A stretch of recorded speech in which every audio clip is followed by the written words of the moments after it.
Hello, hello, hello, everybody. Happy Friday afternoon. I'm in a vibe right now. I'm just like in a mood right now. I am halfway through cooking red wine braised short ribs for dinner for me and my fiance, so I'm feeling like top wife potential right now. Sorry, boys, she's already locked down, but I am a dang good cook, so I'm feeling it that way. It's a beautiful day. I got a great night of sleep after not sleeping at all 2 nights ago. I got my Olipop. Life is just good, and it has major Friday energy today. I don't know if you guys feel that way, but it is definitely a FRIYAY moment. We've got a really fun one for you guys for the stream this afternoon, and I'm excited to get everything kicked off, but mostly just want to see your guys' opinions and your thoughts in what we're talking about today. This is a really fun, controversial cultural issue and moment that I think we're all going through in real time right now. But everybody seems to have really different opinions on it. So I'm dying to know what you guys think overall, and make sure you're utilizing our chat to introduce yourself, let us know where you are watching from, and provide your opinions over on the side of the stream there throughout the stream. I hope everybody has a lot of fun plans lined up for the weekend. And just as a reminder, since I was traveling to the Republican debate on Wednesday and we didn't stream on Wednesday, we are going to be trying something brand new on Saturday morning this week, tomorrow morning, with a fun little Saturday stream. It is Eldest Daughter's Day tomorrow as an unofficial holiday. So we're going to have a lot of fun as the eldest daughter of my family. We're going to talk about some crazy wedding trends happening in America right now. We're going to react to some really fun videos. We're just going to have ourselves a great time first thing in the morning tomorrow morning. So I'll keep you updated with the specific time for that, but just wanted to remind you guys that that is on the agenda. And as we're getting started, do me a huge favor. Let's get this stream boosted in all of the right places across all of the platforms where we are streaming right now: YouTube, Facebook, Rumble, Locals, and Getter. If you haven't already, hit the like button on this stream. That could be a little thumbs up, or it might look like a heart. Ring the little notification bell so that you always know when we go live or post a new video. And most importantly, smash that follow or subscribe button on whatever platform you are watching on right now. She is just a girl running on basically no sleep ever, except last night. I got a great night of sleep and a dream, streaming from the spare bedroom of her apartment. I don't have an endless budget to keep promoting the channel and all of our videos. I don't have a big multi-million-dollar media company telling us what to say. I am just one person. So every time you guys can smash that follow or subscribe button and help get us boosted in the algorithm and get some more eyes on all of this content, it is hugely helpful. If you're new around here, which a lot of you have been in the last 24 hours on Instagram, and a ton of you guys probably came over from Instagram with the link in my stories and bio. Hi, it's nice to meet you. I'm so glad that you're here. Quite literally in the last 24 to 30 hours on Instagram, we've gained like 20,000 people in our community. So it's really crazy to me that that is all happening. But if you're new, we want to know who you are and where you are watching from. Drop it all over in the chat. And while you guys are doing that, I want to say a big thank you to the first of 2 sponsors that we have on our stream today, Public Square. Most of you guys from international locations watching the stream have been asking me over and over again if Public Square is coming to your country. They are coming soon. So make sure that you are signing up for their international wait list. But in the meantime, Public Square is in the United States, a network of more than 65,000 small businesses, all of which share our values. They are all pro-life, pro-family, and pro-freedom. Everything you can possibly imagine is on Public Square as a great alternative to spending your money to a company that really matters and aligns with your values. From the food that you eat to the clothes that you wear to somebody to help you do your taxes and more, it is all on Public Square. So make sure you are going to check them out using the link that I am just now dropping in our live chat, and adding your business, which is even more important for all of you entrepreneurs out there, to make sure you're accessing a customer base that you might not already be tapping into that will love to support your business. You can download the app on the App Store or Google Play, Public SQ, or you can go to their website, publicsq.com, in order to check it all out for yourself. We stan Public Square around these parts. Let's say hi to some people before we get right into the heart of what we want to talk about: whether or not we should ditch alcohol for good in our culture, whether it should be a part of our culture at all, and more specifically, why our generation is rejecting alcohol in record numbers. We are a sober, curious generation. That's the new nickname that has been given to us as of late. And I really want to dive into why and see what you guys have to think as well. Starting over on YouTube, Alexandra is first up in our chat. Thanks for always being here, Alexandra. And Lucinda is here watching from across the pond. Hey, Lucinda, so glad you're here. Truthcast Podcast, Los Ravosa, Brenda, Steve, Marky are all in our YouTube chat. Marnus and Chris are here. So glad you guys are watching. GFact is here. Michael is watching from Czechia, which is awesome. Doomsday Library is here. We've got Sabrav watching in India and more. Love you guys. Over on Rumble, we've got Magic Def saying it's not just FRIYAY, it's Fry Cray, which we absolutely love. You got some crazy energy today, Magic Def. Michael Gabriel is watching and many others. Don't forget to use our chat over there on Rumble if you guys are watching and you haven't already introduced yourself.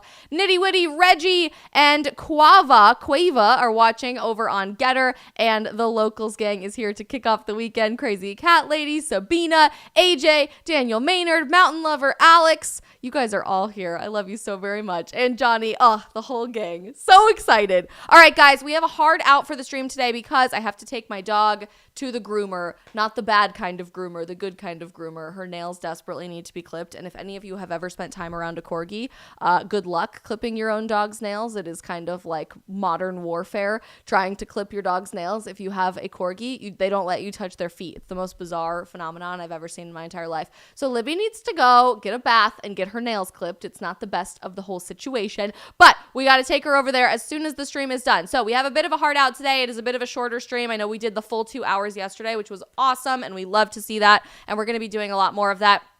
But today is a bit of a shorter stream. Plus, it's Friday night. Go have some fun. Go enjoy. Go play board games and touch grass and do the important things in life. But I want to dive right in because I think this is a really interesting cultural phenomenon that we are experiencing in 2023 that wasn't on anybody's 2023 bingo cards.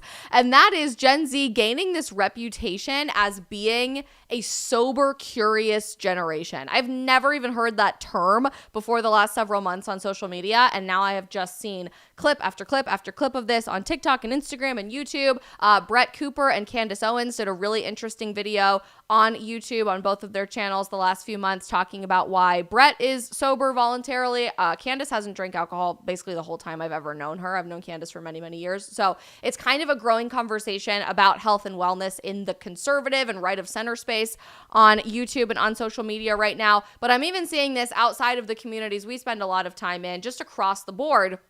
Gen Z is starting to say, we're not really interested in alcohol culture. We're not really interested in drinking, especially underage drinking. And we're changing what it means to have fun and to party in real time, which I think is a really interesting observation for what we're going through in America right now. You would assume that with COVID lockdowns and with everybody being at home, drinking culture would have gone up. And I think we did observe quite a bit of that. And we observed an also concurrent uptick in substance abuse in the last few years in America. I don't know if you guys are experiencing the same thing in your country, if you're watching from another country, but despite that uptick throughout COVID, things have really taken a big downturn for this new generation who are in their teenage years and coming into adulthood, our generation, which we absolutely love. And it's going to be a really interesting observation to see where this goes moving forward. GFact, thank you so much for being here. I appreciate your donation in our YouTube super chat. So I think we should just start with some articles about what's going on, like the general overview of everything that we're going to talk about. And then we're going to react to generally the attitude that I see about voluntary sobriety, about being sober curious on TikTok, because that's where this conversation is raging the most. The Hill ran a really interesting story in April of this year, and this is really when I first started seeing sober curiosity pop up on social media. They ran this story called "Why is Gen Z Drinking Less?" And The Hill is a political publication, but they will occasionally go into some cultural subjects as well, and they obviously decided to dive into this one. They say young people are drinking less now than they did in prior generations. Many Gen Zers are abstaining from booze entirely. Experts and Gen Zers themselves connect the change to an awareness of the risks associated with alcohol. And this is generally the reason that I'm finding that most young people, at least my peers and my age and younger, are choosing not to drink, even if they don't have a proclivity for addiction, even if they don't really struggle with substance abuse in one way, shape, or form. They're just deciding it's not even worth it to begin with, so we're just not going to do it, period. And The Hill is observing that same thing, that young people aren't drinking like they used to. This figure is just absolutely mind-boggling to me, that Gen Zers are drinking less than young people in past generations, 20% less alcohol per capita than millennials did at our age, which was really only just a few years ago. Millennials end in 1996, and I think they start early 80s. I don't remember the exact cutoff for when millennials start. Gen Z obviously starts in 1997 and goes down to people about 12 years old, 13 years old right now. So we're really only talking about a few years ago with the generation that immediately preceded us, millennials, and almost overnight, the next generation has decided to drink 20% less alcohol per capita. That's not like a 5% change. That's not like a 10% change. That's a massive, massive statistical anomaly between two generations that are directly up next to each other and in the same, I would argue, in many ways, cultural era of what it's like to go to college, what it's like to party in high school, what party culture for young adults looks like. And it's interesting to see how little alcohol is playing a factor in the Gen Z experience versus millennials, even though most aspects of the college experience, COVID excluded, I would argue, really have remained the same between our two generations.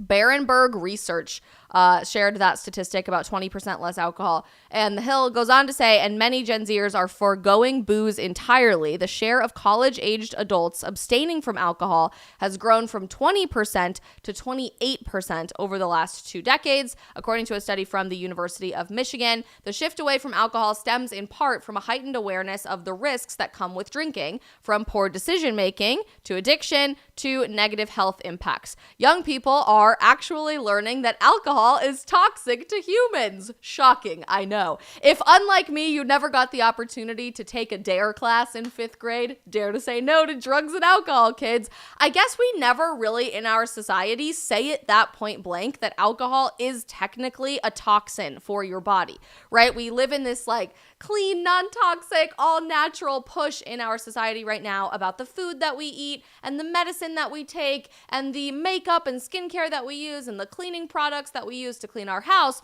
but we rarely talk about that word toxic or toxin in relativity to alcohol, in my opinion, at least with what we see in our culture where alcohol is so normal, right? Almost every time you go out to a restaurant, you want to order a drink and there's special cocktail menus that are brought to you. Alcohol is a major component of most major cultural celebrations like weddings and graduations and funerals. And it's almost just like always there in the background of American society, which I find super interesting that we don't think about it from the scientific perspective as a toxin, as something that our body has a really hard time processing. Obviously, we know that that's why you get drunk. Your body can't metabolize alcohol very, very quickly. It has to do that over a long period of time, and it impacts your body's overall status and health. But I think it's interesting to hear this. Young people are actually learning that alcohol is toxic to humans thing, because for many young people, for many people my age and younger, alcohol may never have been presented to us as toxic or as a toxin that your body has a hard time breaking down and metabolizing. This guy who said this is an addiction specialist in Florida, not too far away from me, at the American Addiction Center's Recovery First Treatment Center. The Hill goes on to write, over time, drinking alcohol can lead to the development of numerous health problems like high blood pressure, heart disease, stroke, liver disease, and memory problems, and cause at least 8 different kinds of cancer. In fact, alcohol has such harmful effects on the body that the World Health Organization announced earlier this year, so in the midst of this sober, curious conversation, that there is no level of safe alcohol consumption. If you ask health experts what their opinion is, whether there is like a cutoff of when consuming alcohol is safe or not, generally speaking, you're going to get a zillion different answers. But this was kind of a first that a health institution, regardless of what you think of the WHO, has ever said there is absolutely no zip, zilch, nada safe level of consumption for alcohol, period. Absolutely not. It's a fascinating shift in our culture if you really think about it. They say some young people have gained awareness of the risks associated with alcohol through personal experience. They've watched friends or family encounter them, or they've lived through it themselves. That was the case for Riley Gillespie, a 20-year-old Annapolis resident who found herself confined to her Hood College dormitory when the pandemic hit in 2020. This is where I would assume that there was a pretty big spike in alcohol consumption, and that's actually observed across all generations, not just for Gen Z, but might have been such an overcorrection with us wanting to move away from that as society has reopened back up, that's why we're just ditching alcohol altogether. Let's keep reading. Like many Americans at that time, both young and old, she turned to alcohol to help manage the emotional turmoil of COVID-19 and to pass the time while locked indoors. There really wasn't much to do. You couldn't dance or play loud music or socialize at a legitimate party or bar like most people would do before COVID. We were just kind of stuck in our dorm rooms and we would just kind of drink and smoke. Gillespie soon found herself drinking at least a few cans of hard seltzer every day or taking a couple of shots of hard liquor. Eventually, what started out as something she did for fun turned into a coping mechanism for everything. By the beginning of this year, she started to call in sick to work to nurse her daily hangovers. Ooh, daily hangovers. Let me just tell you what, I'm not a big alcohol person myself. I really never have been, but there is no worse feeling in the entire world than a hangover. I've only experienced a few ever in my entire life, maybe like 2 or 3 that were really bad. And I will never, ever, ever drink that much ever again. Like every single time I have experienced that, the 2 or 3 times I have, it's just like, it's not worth it. It is not fun. It is the worst experience in the entire world. I could never imagine having a daily hangover. How would you even be able to process as a human being like that or function as a human being? I have absolutely no idea. She would skip meals so that her buzz would hit her more quickly when she decided to drink, and she began to have severe heart palpitations. That's casual. When she drank in the afternoon and evening that would last until the following morning. One morning, the palpitations were so strong, she decided to go to an emergency room. There was still a large amount of alcohol in my bloodstream, and I had a nurse talk to me, and she basically told me that I was worth more than that. It was kind of my come to Jesus moment. Not all Gen Zers have personal experience with the negative side of alcohol like Gillespie does, but even those who haven't learned about the risks through their education. Oh, sorry, I'm rereading this. But even those who don't have the personal experience have learned about the risks through their education and over the internet, and that exposure has contributed to a decline in drinking. Through social media, through education, cooler heads have prevailed. You go to the doctor and for routine health maintenance, and he says, I think you should start drinking some alcohol. Gen Z prioritizes wellness, both mental and physical, more than generations past. We just talked about this a few days ago, that perhaps Gen Z might be the healthiest generation currently alive on Earth today. And it's showing up here for sure. Half of Gen Zers, according to Becker's Hospital Review, work out over 50%, compared to just 45% of other generations. They also take personalized supplements and attend regular therapy sessions at higher rates than millennials, Gen Xers, and boomers. Health is the main reason why Sam, a 24-year-old communications worker based in DC, gave up drinking 3 months ago. He was not a frequent drinker to begin with, but he found himself falling into a pattern of working intensely during the week and then going out to drink with friends on Friday and Saturday and then spending the day playing soccer on Sunday. There was no moment for body and mind to rest, he said, so he chose to cut alcohol from his weekly routine. But Sam is still not entirely sober and will still occasionally smoke cannabis after work or with friends, just like he did when he drank. Cannabis has become increasingly more commonplace as more states legalize the drug for medicinal and recreational purposes. As you guys might know, I am originally from Colorado, which was the first state to legalize recreational marijuana use. It has dramatically impacted the culture of the state of Colorado, I would argue for the worst, in a really negative downturn, and sadly has just created this perfect storm for a lot of other down the road problems when it comes to legalized recreational drug use, including legalized use of now mushrooms in just Denver, I think. I don't know that is statewide. I can't remember since I moved and I don't vote there anymore. But safe injection sites are now really popular throughout downtown Denver. So Colorado being one of the first states to do this alongside Washington, really, I believe, has seen the farthest impact from it as more states are just now starting to legalize cannabis. So it's interesting to me that this kid is choosing to give up alcohol but not to give up marijuana use. Just an interesting opportunity to note a bit of a ideological inconsistency there. And I'll provide some thoughts on this here, but I think this is really interesting. 29% of young men and women across the country use cannabis at least occasionally. He says, this guy in DC, it fits in better with how Gen Z socializes than alcohol. Gen Zers tend to be homebodies thanks to growing up with a plethora of food delivery apps, streaming platforms, and other on-demand services that can be accessed from home. I think that weed kind of lends itself to that concept more than alcohol in my eyes. Meanwhile, even though we were all staying home and smoking cannabis, apparently, only 58% of Gen Z consider going out to bars and restaurants as an important part of how they socialize, compared to 65% of millennials. That's fascinating. Gen Zers lag millennials in drinking alcohol nearly every time they go out to a bar or restaurant. Bottom line is that Gen Zers have more options than prior generation, and they do engage with all of them. Their personal consumption portfolio is very diverse. It's a fascinating dichotomy to me that our generation is rejecting alcohol at a 20% higher rate than millennials, but we aren't rejecting other substances like marijuana. Do you think that that's like normal? Do you think that that's observational in terms of health, or do you think that we're just replacing our drug of choice, our toxin of choice, away from alcohol and towards cannabis and towards marijuana? Chat, let me know your thoughts. Drop it in there. So this is ending up being a really interesting economic impact from our generation choosing not to drink alcohol. Billboard magazine published this in June, that Gen Z is drinking less and clubs aren't thrilled. That music venues and smaller venues for clubs have noticed that the younger audience's alcohol consumption is dropping, impacting a key revenue stream. If you jump over to Business Insider, this was also published in June, that Gen Z is drinking less. That's bad news for concert venues that depend on alcohol sales for profits. So different companies and venues and sporting events and stuff like that are all starting to freak out that our generation isn't drinking alcohol, which I find really interesting from an economic impact perspective. But the health and wellness industry seems to be dramatically improving their economic prospects and their opportunity to reach a bigger audience because of our ability to think about other things than buying alcohol. Supplement companies, for example, as that first article from The Hill noted, are doing really, really well with Generation Z because we are taking more personalized supplements and trying to subsidize our diet with where nutrient deficiencies might exist. I just made an Instagram reel about that today, ironically, which I didn't plan on doing in concurrence with this stream, but that is kind of funny that that was happening.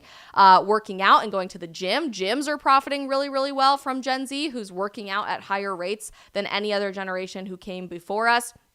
So it's kind of this priority shift that we're seeing in American culture today, away from party culture, with the exception of smoking weed at home, I guess, which is kind of a strange anomaly, and towards health and wellness culture and wanting to take priority and responsibility for your personal appearance, your health, your wellness, your mental stability, your emotional stability, and more. And social media has played just such a massive role and a massive impact in exposing people to this reality. A lot of the people I'm reading about in these articles are not like that first girl, Miss Gillespie, I can't remember her first name, who struggled with alcohol abuse and were just completely drinking themselves into the ground and eventually had to go to the hospital and have a come to Jesus moment. The vast majority of people our age that are rejecting drinking alcohol really regularly, or at least they're limiting it to very rare social occasions or once or twice every month or even less than that, don't really have a problem with alcohol consumption. We don't struggle with substance abuse. We don't really think that addiction is even a possibility in our family lineage or in our own personal behavior systems.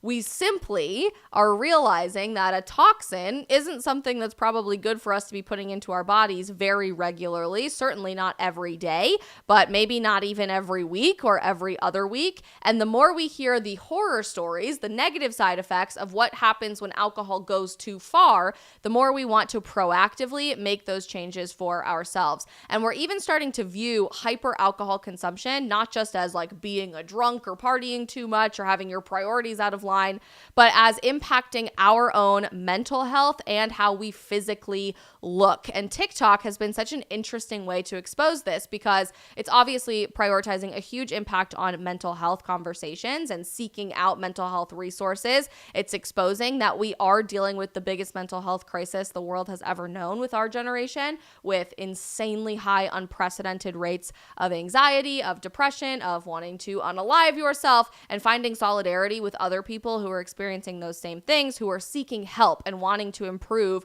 their current status rather than just wanting to sit there. But also, just like there's all kinds of videos about facial massage and lymphatic drainage and anti-inflammatory foods, I have seen video after video after video of people discussing how their entire actual body shape and image changes before and after they quit drinking alcohol. So we're going to watch one of those videos and several others. But generally speaking, I'm witnessing a very anti-alcohol attitude on TikTok and Instagram Reels from other Gen Zers, from my peers who are other content creators. And I'm curious to know if this is something that you would agree with or you think might be an overcorrection to the increased alcohol consumption that we saw under COVID, especially if you guys live in Europe. I'm very interested to see what you think about this because I think alcohol is a much more cultural attaché, if you will, to European culture. Like, you always have a glass of wine with almost every single meal for all of my friends that live in Italy, and you do that really young in life. There are certain alcohols that have to do with German culture or Russian culture or whatever. And so I think that Europeans have a much more intimate experience with alcohol from a cultural perspective and to accompany certain foods than Americans do, whereas young people in America, our cultural attachment to alcohol has to do with scenarios and specific locations and specific social settings rather than for a cultural perspective. So if you fundamentally disagree with all of this and you think it is an important cultural aspect of where you live, I'm dying to know that too, and make sure you're dropping that in the chat. All right, let's jump over to TikTok, and then I'm going to tell you guys my thoughts on what I might want to incorporate in my own life about all of this. Here we go. Alcohol is a poison, so if you drink alcohol, you need to know how it affects your body. So I'm going to tell you some truths about alcohol. One, I just want to reiterate, alcohol is a classified poison. No matter what way. So we're not even calling it a toxin anymore. We're calling it a classified poison. Interesting. You want to sugarcoat it, it affects our body in a negative way. It disrupts and impairs our immunity. Have you ever had a weekend where you drink and then get sick right after? It also degrades our gut lining, aka contributes to leaky gut, which, by the way, gut microbiome health is literally everything. If your gut microbiome is filled with all kinds of bad bacteria, you will always be sick. Probiotics are huge. Making sure that you are cleaning out bad bacteria from your gut is huge.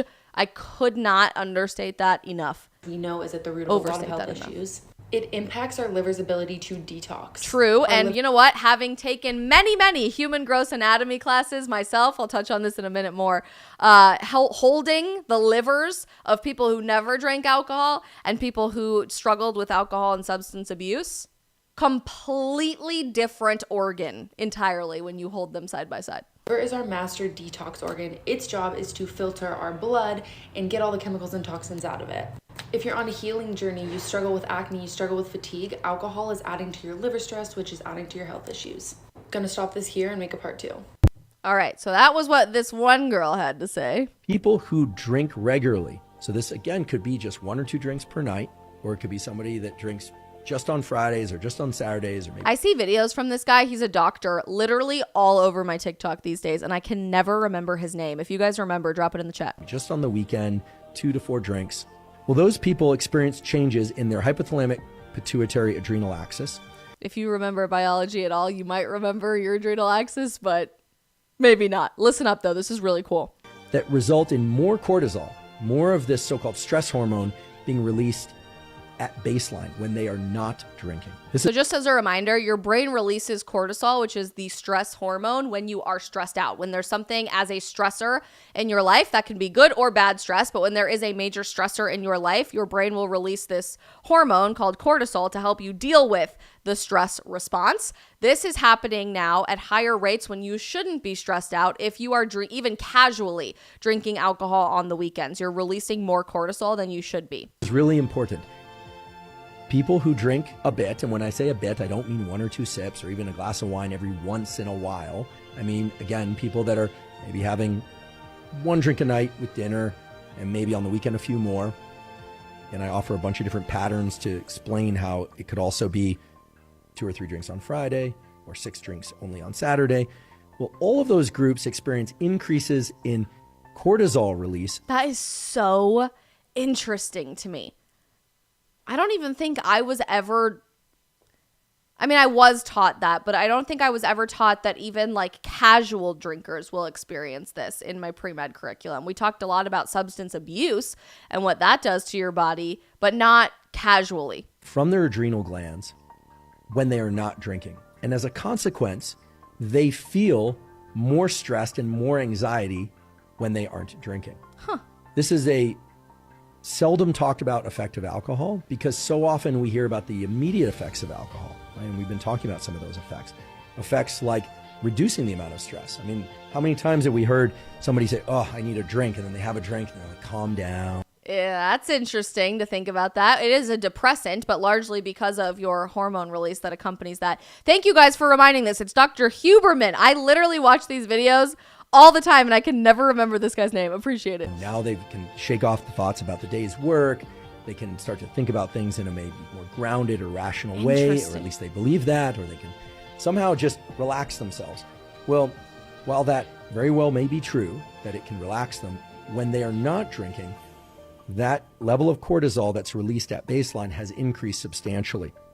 So basically your baseline just changes over and over and over again. Again, this relates to a defined neural circuit between brain and body, and it has to do with the ratio of cortisol to some of the other hormones involved in the stress response. That's fascinating to think about, for sure. We got an interesting question right here in our YouTube chat from Los Travosa. Question is, why on every supermarket is alcohol free to sell? In America, it actually depends on state by state. Some alcohol can be sold at some grocery stores. Some states don't allow any alcohol to be sold at grocery stores, but I hear you. Let's just assume it's across the board. Knowing that it is bad for people, why is it allowed to be sold in grocery stores? I know you're watching in Eastern Europe a bit, so it's a bit of a different scenario here in American culture. Upwards of 90% of the stuff in our grocery store is really bad for you. The American diet is just full of processed crap that our body cannot even begin to comprehend to break down. False compounds, synthetic compounds, things that were never intended to be consumed for human consumption in our food is in most of the food that we eat, including the marketed healthy food that we eat, which is just absolutely crazy and mind-boggling to wrap your head around. So even though it's sold in grocery stores and sold on the market as like, oh, anybody can buy this, most things in our grocery store and most things in the supermarket are not good for you, and they're still being sold anyway. So basically, long story short, we're screwed in America, which is such a bummer. Ugh, we hate to hear that. All right, here we go. Let's do some more. This is what I looked like on the last day I drank alcohol. I actually looked pretty happy. I look fit, I look great, but I was miserable on the inside. I see a lot of these stories too of people who are just sharing like their own experience of, I didn't drink a lot, or I drank occasionally, or even this girl probably saying I drank a lot. Look, I look so happy, I looked fine, but actually I was like literally miserable, and you would never tell from my pictures on social media, or you would never tell on the outside if you knew me at that time, but I was not a happy person. Notice this impact on mental health and the tie back to mental health that you see in so many of these videos. Our generation's ability to prioritize getting rid of unnecessary anxiety, depression, etc. in our lives, I think is really, really cool and inspiring. And I thought I didn't have a drinking problem because I didn't drink every day. But when I drank, every time I drank, something bad happened. And this was the last night I drank alcohol, and something bad happened. Same story, but 20 times worse. I promised myself I wouldn't drink, and the second I get there, within the first hour, I had 4 martinis. Whoa, that's a lot. That's a lot of alcohol for an hour. And she's small. She's a small girl. Oh my gosh. 1 was never enough for me. And every time I drank, I did other stuff. So my story wasn't just about alcohol. There was a lot of other problems as well. And mixing a lot of things together made me crazy. And it wasn't cute anymore. I don't know, the moral of the story, you don't have to drink every single day to have a problem with alcohol. I only drank a couple times a week, and I had a serious problem with alcohol. So we're like almost reframing what even is a problem with alcohol. I think in previous generations, you considered yourself to have a problem if you couldn't get through the day without a drink, if you were constantly reaching for a drink, if you were stressed. Now, we as a generation are starting to see a problem with alcohol as really any dependence on it whatsoever. Or if you go out and you drink and you can't just have one, that's a problem. That mental reframe and that shift of what we would consider to be a problem, fascinating to me. So, I drank last night after 100 days of alcohol sobriety. If you are new here, my name's Kara. I kind of document Hi, Kara. my You're cute. journey with quitting alcohol, quitting vaping, just life in general. Vaping, different stream for another time. Disgusting. I'm sorry to be this harsh, but if you are currently vaping, you are quite literally driving yourself into an early grave. Throw it away in the trash. I know so many people who vape all day long, and it is so normal for our generation. We think that it's healthier and safer for us than cigarettes. In many aspects, it is way worse for you than cigarettes. And just from a dating perspective, by the way, there is literally no bigger turnoff than vaping. It is just disgusting. Ugh. Gross. Throw it away. Don't date people who vape. Quit. We'll do another stream on that another time. But for the past over 100 days, I have been alcohol sober. I did Sober October and decided to extend it for as long as I possibly could. And I was very clear from the very beginning that I wasn't planning on being alcohol sober forever and that I probably wanted to return to an alcohol damp lifestyle. So this is the sober curious thing that people are like choosing to go 100 days or 30 days or 60 days or whatever without drinking anything just to see how it feels and see what it's like. And then they almost always intend on going back to drinking alcohol. But I hear a lot of stories like this one. Ever since I hit 100 days and came into the new year, I've honestly been thinking a lot about drinking. I thought about maybe having a couple of drinks in a social situation or like going out or I don't know. I've just been thinking about it and wondering about it. And I haven't been posting on here for a while because really there's nothing to update you on. I've just been thinking about drinking and I just got into a new relationship with a new guy and drinking sounds fun, with your boyfriend. I don't know. I don't need to justify my decision, but long story short, I felt like I was swinging too hard in the sober direction and I wanted to achieve a little bit more balance. So last night, my two best friends in the whole world got married and we went out to celebrate and I was like, I'm gonna have a couple drinks. I'm so curious to see what she thinks. If it was like a good experience or a bad experience, I have no idea, but let's see. And then after that, went out with my boyfriend and his friends, and I had one or two more drinks after that. So I think total I had 4 drinks my first night. What ended up happening was we didn't get back to my apartment until 2 in the morning, and after showering, getting ready for bed. It always is like that, isn't it? It always ends up being that you don't get home until 2, 3 a.m. You're always exhausted. You feel like crap. Then you don't sleep well, so you also feel really bad. Drinking culture is always in the middle of the night. And so you feel like crap the next day. I stopped drinking around 11, and I guess that's when the hangover started to hit me, and my heart was beating out of my chest like crazy. Oh my gosh. And I started to have an anxiety attack, and I hadn't felt anxiety like that in quite a while, and I was freaking That's out. scary. My boyfriend had to calm me down, and it just it was a whole thing. It was in that moment that I realized that alcohol-induced anxiety is Interesting. Alcohol-induced anxiety. That's a really specific term about how alcohol impacts mental health, at least for this one individual. very much so real for me, and I didn't think that 4 drinks was gonna do that to me. I thought maybe my body had healed, yada yada yada, and it just made me realize that alcohol is really not worth it, still in this time period in my life. And if I want to Interesting. drink, I'm gonna need to pick and choose my situations, because now I am exhausted because I didn't sleep until 6 in the morning. My mental health is kind of trash right now, and my day's a fucking waste. So I give drinking a 2 out of 10. 2 out of 10? That's exceptionally low. So I'm gonna not drink for a little bit. But hey, glad I did it. Overall, it was an experience. Interesting.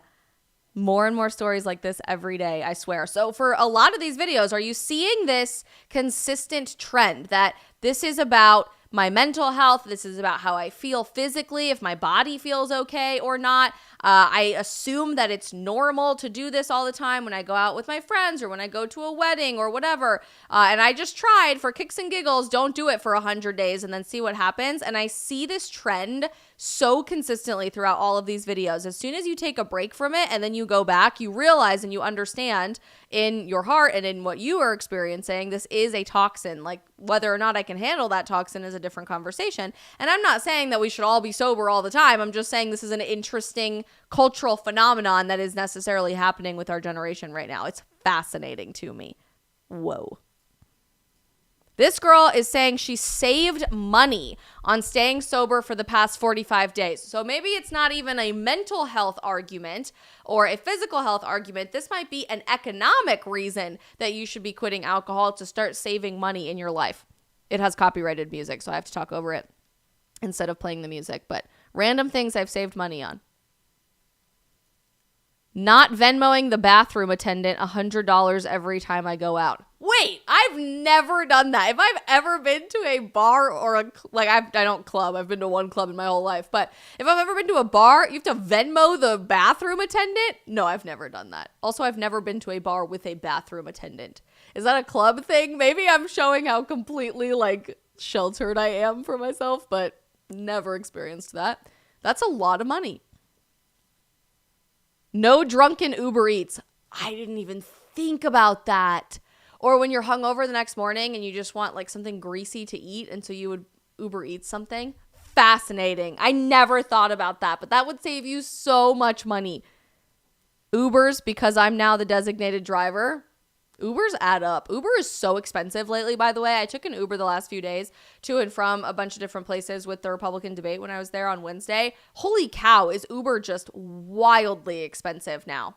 I guess they have to be, or they can be, because they're there's two companies in the entire market that can control all of the pricing, but that's so messed up. No more drunkenly picking up my whole group's tab. That would add up. Alcohol is expensive, especially when you go out. No need to buy hangover remedies anymore. And I have to lean in because my eyesight is horrible. No more grocery delivery because I'm too hungry to get off the couch and buy them myself. And then she cheerses us with a little mocktail. We love a good little mocktail moment. Love to see it. Okay, to my sober, curious girls, 2.5 months ago, I decided to go sober. That was a big deal to me because I think ever since I started drinking, I don't think I went more than 3 weeks max without having a drink. And I went sober for probably things that you guys are familiar with. 1, I would say things that I didn't mean. 2, I would have conversations that I regretted. Anybody can relate to that experience? Drinking culture relating to conversations that you end up regretting? And 3, the biggest thing of all is I kind of used substance like alcohol to propel my personality. What I mean by that is I have a very extroverted, outgoing, fun personality already, and I felt like I wanted to just go to the absolute max. I wanted to be the best version, most energetic version, and I needed alcohol to do that. Almost come out of your shell. A lot of people will say it like that when you're in college. Just come out of your shell. Just come to the bar with us. It'll be fun. You'll be you. A fun version of you. Oh, in November, at my birthday, I was sitting there before I had alcohol, and I was feeling a little fidgety with my fingers. I was feeling shy because I didn't have that social lubricant to make myself fun. And I had this realization where I was wait, why am I so dependent on this drug, basically, to make myself feel more comfortable with who I am? Also, the hangovers and lack of productivity was a catalyst to not drink as well. So I went all in. I went cold turkey throughout the whole holidays, Christmas, New Year's, parties, everything. Stayed sober. And at first I felt extremely uncomfortable. Interesting.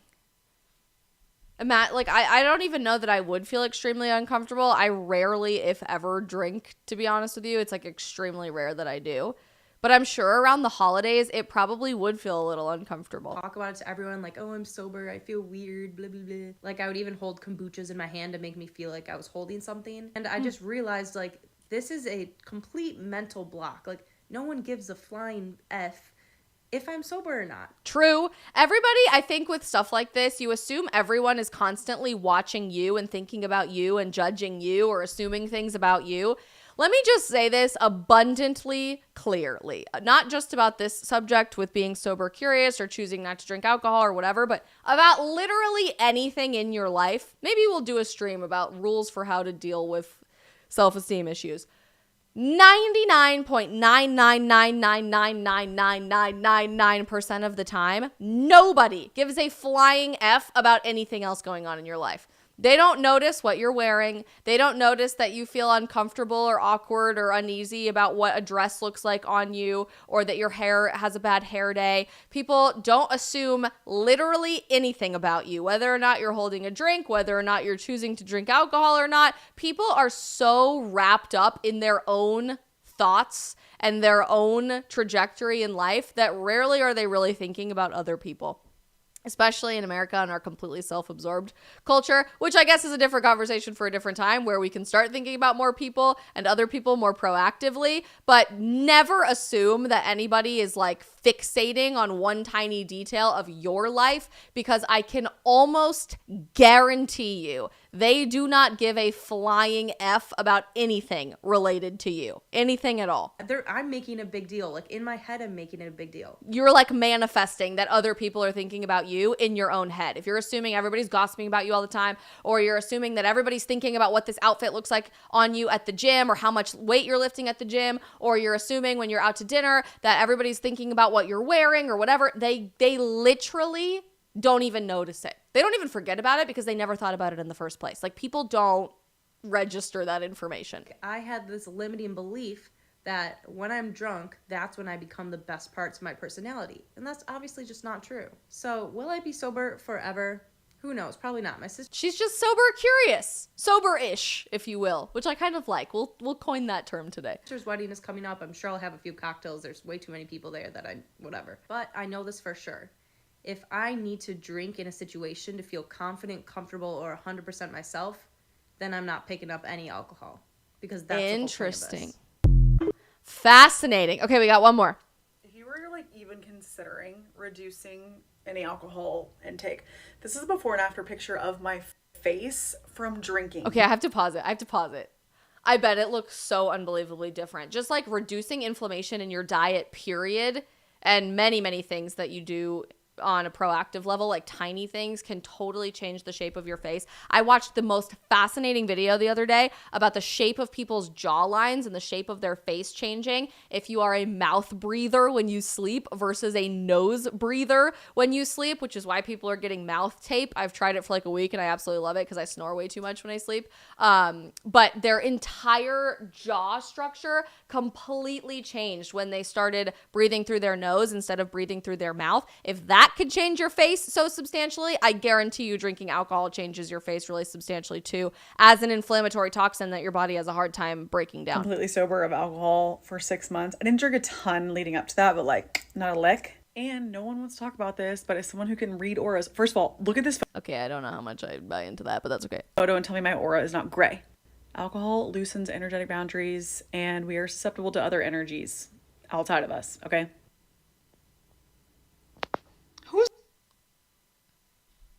What? From the video alone?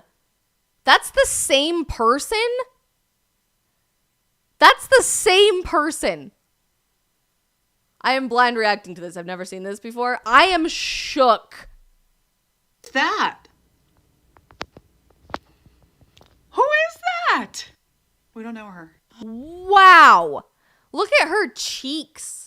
And like right around here, like her jowls. I guess that's what you would call that. She has like basically no jawline here except around her chin. That's crazy. Completely different person. The inflammation. I've not lost any weight, by the way, or changed anything about my diet. Probably No dietary changes or weight loss. Wow. just added in lymphatic drainage, cut out alcohol. Everything is swollen. That is wild. How is that the same person from just cutting out alcohol? No other change. Look at this. That to that. I am absolutely shocked. I shouldn't even be, but I am. Cut out alcohol. Wow. Everything is swollen. That was a photo I took this morning. Like, I just look healthier and Yeah. brighter. You're like glowing almost. Like, just more alive. Look kind of dead in the other one. Wow. I mean, I just think this entire conversation and this cultural shift is a fascinating thing to be aware of and just to take note of. I am not a drinker really myself. I never have been. I never had any desire to like drink and party in college. I certainly never had any huge desire to drink and party in high school. Obviously, I was a huge nerd in high school. You guys have heard me talk about this all the time. I was really brutally bullied in high school. I was the weird, awkward speech and debate captain with very little to no friends. My entire junior year, I ate by myself in the library at lunch because I had to do homework, but in reality I just had nobody to sit with at lunch, which was very sad. But we love past Isabel. She has come a long way. She didn't peak in high school, but I just never got invited to parties in high school ever. I just didn't have the opportunity to go, but I would think I wouldn't have wanted to even if I had the opportunity to go. And in college, I think I went to one Greek life party ever on Halloween, and I left after 25 minutes because it was such an unbelievable shit show. There's no other way to say that other than that beautifully eloquent phrase of shit show, that I was just like, this is horrible. I do not want to be here at all. This is not even remotely fun. I went to a couple of friends, like more casual gatherings for like parties throughout college. And I went out to the bars maybe 3 times in college during my senior year, and that was probably it. One of those nights, the following day, was the worst and pretty much only horrible hangover I've ever had in my life, and literally never again will I ever drink that much alcohol. It was so terrible. It was the worst feeling ever, and I really didn't even drink that much. I'm 5'1". I am not a big person, so it doesn't take a lot to completely throw my equilibrium out of balance with this stuff. But long story short, I'm not a big alcohol drinker, period, myself. I will absolutely occasionally have a glass of wine. I'm cooking with wine today, so I'll probably have a glass of wine tonight to go with that same dinner, and I'll have a cocktail here or there, but most of the time when I go out to eat at restaurants, I don't get soft drinks, I don't get alcohol, I drink water when I'm going out to eat at restaurants, and honestly, I just rarely want to drink very much alcohol because even a glass of wine will usually give me a pretty big headache, and it's just not really worth it, to be honest. I don't want a headache the next day or later that night or whatever. So I personally feel like I relate to a lot of these videos that I'm watching of these girls who say, oh, I'm not really a drinker, but I'm honestly kind of curious what would happen if I had zilch, if I had nothing, not a single sip of alcohol for 100 days or for 3 months or for 6 months or whatever. I'm fascinated to know how that would impact just the baseline energy that you have every single day, because truly alcohol does impact every single part of your health. It impacts how you feel about yourself. It impacts how you respond to stress. It impacts the inflammation in your body and literally what you look like. Alcohol is one of the first things that dietitians and nutritionists encourage you to completely cut out of your life if you're trying to lose weight, because it is so inflammatory and makes it so much more difficult to lose weight overall and decrease the fat cells that are present in your body. There's such an interesting argument to be made about just trying it out. And I think I'll probably relate to a lot of these people, a lot of these girls in particular, saying like, well, I mean, at my wedding, I'll probably have a cocktail, or every once in a while I might have a glass of champagne or whatever. I'm not opposed to that whatsoever.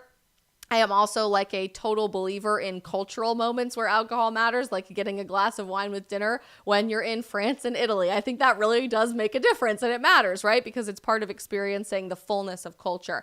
But I might consider cutting out alcohol completely for 100 days or 3 months or 6 months. This is getting me really interested and curious about being sober-ish or sober curious to know what impact theoretically that might have in my life.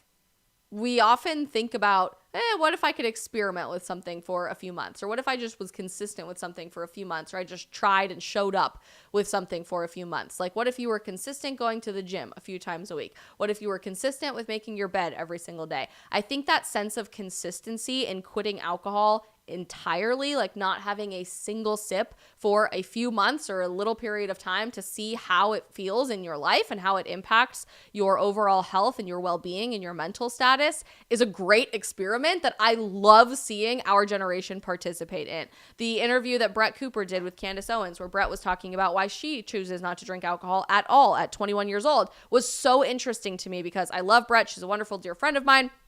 I think she's an amazing person, but how she was able to articulate, I just don't see the appeal at all. You always feel like crap. It totally ruins every social situation that you are in. You have a headache the next day. It's just like not even remotely worth it to me. I related to a lot of with what she was saying there. I've never had a situation where drinking alcohol automatically made the situation better, if that makes sense. If anything, too much alcohol always, always, always makes the situation worse. Maybe not in the moment, but certainly a few hours later when you feel like crap and you don't want to get out of bed, or you're puking, or you can't eat food, or whatever. Sometimes there are situations where alcohol makes everything dramatically worse, but I can't say that I've ever been in a situation, maybe with the exception of having a specific bottle of wine recommended to me at a dinner in Italy with my mom, that alcohol made something automatically better. If anything, there is always a potential for a net negative loss in that situation than a really positive experience from drinking alcohol. So will I ever go totally sober? I don't know. I have no idea. Maybe I would be the type of person to do that. I'm totally on this like detox my life journey right now with all of the food that I'm eating and all of the products that I use and the cleaning supplies in my house and the clothes that I'm wearing. By the way, I am like halfway through this book that I recommended to you guys.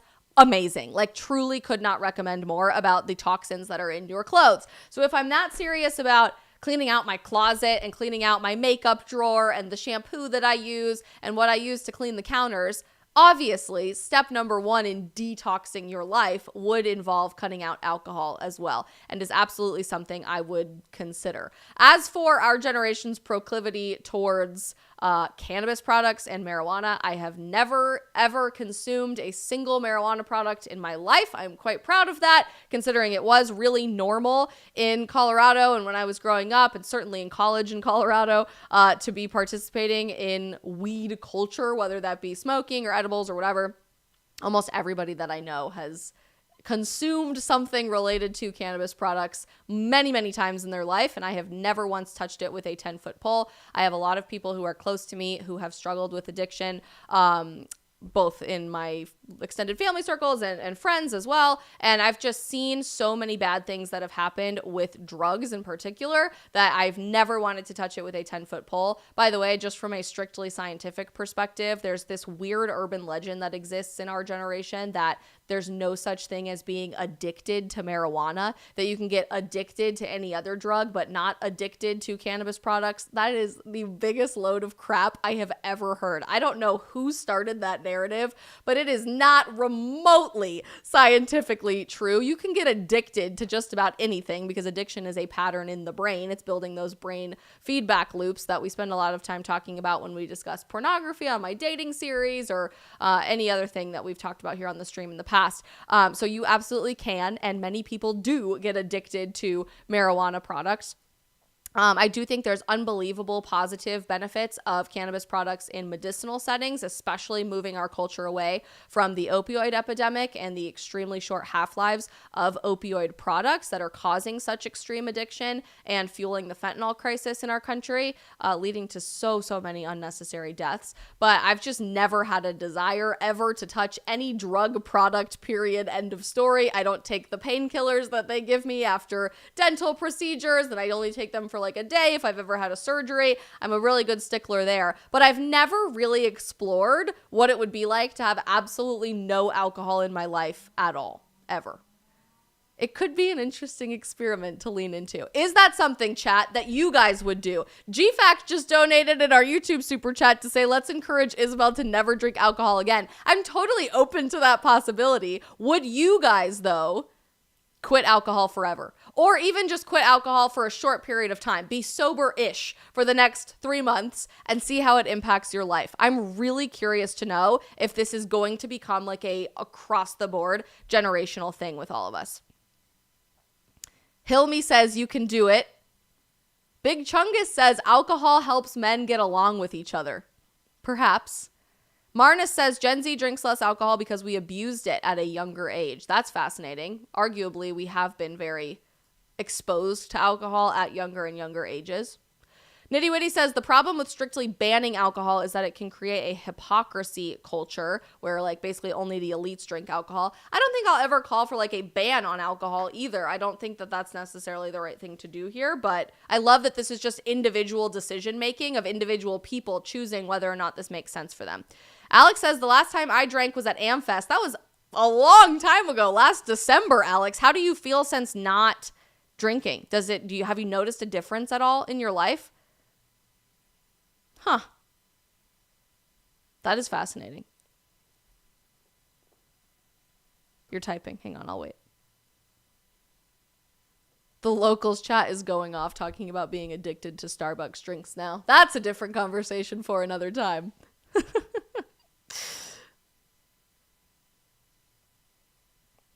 I'm scrolling back through to make sure I didn't miss anything good here.